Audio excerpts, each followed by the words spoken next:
Welcome to both of you. Thank you for being here. Richie, let me begin with you. I think you live about a mile away from Tom Steyer and his wife. There's a watchdog group that came out with something that was so interesting, that from his zip code alone, 93% of the money that was donated came from him. It's just astounding to think, but that's what happened. And he was always against dark money.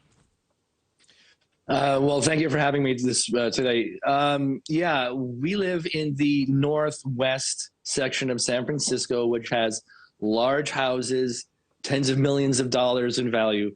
And, you know, what Tom Steyer did when he ran with the platform of being against dark money and finance reform is basically he was doing from the playbook is do something, but blame the other side for doing it. And this is what we see, you see. But a little interesting, though, that when he threw his name in the hat to run for president a few years ago, we were scratching our heads. Who is this guy? Because he does not seem to donate to local causes. He doesn't donate to the museums, philanthropic, the symphony or ballet. He donates mostly federally. A lot of the money went to this next-gen climate action PAC. And I just checked before I came on camera now that in the last few years, he donated upwards of $100 million of his own money to this next gen. So, yeah, wow. A lot of influence, a lot of influence. It's just like the numbers are so eye-popping that the rest of us who are just trying to pay our mortgages kind of can't believe that they have that much to give away.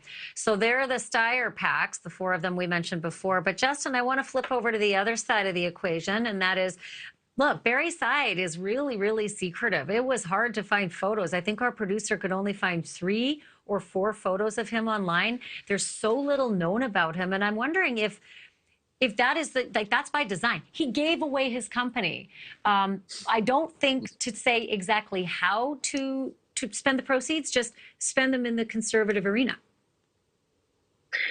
Yeah, I mean, he's a fascinating figure. As you mentioned, he made his money sort of strangely from this company that makes power strips, like the things that you plug your computer into.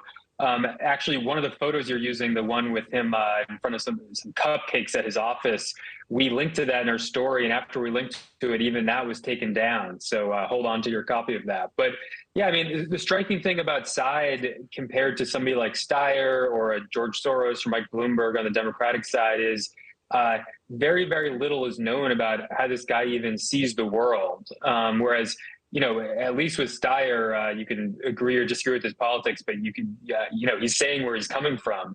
The striking thing about Barre Seid is he gave what we believe is the largest single one-time political gift ever, over $1 billion, and basically to one political operative, a guy named Leonard Leo, who's been an important figure in moving the judiciary to the right. So, you know, I think this is sort of just a function of the era of extreme wealth that we're living in, really, that somebody that basically no one's ever heard of could give over $1 billion. Thank you for watching. Go to newsnationnow.com to find NewsNation on your television provider. And don't forget to click the red subscribe button below to get more of NewsNation's fact-driven, unbiased coverage.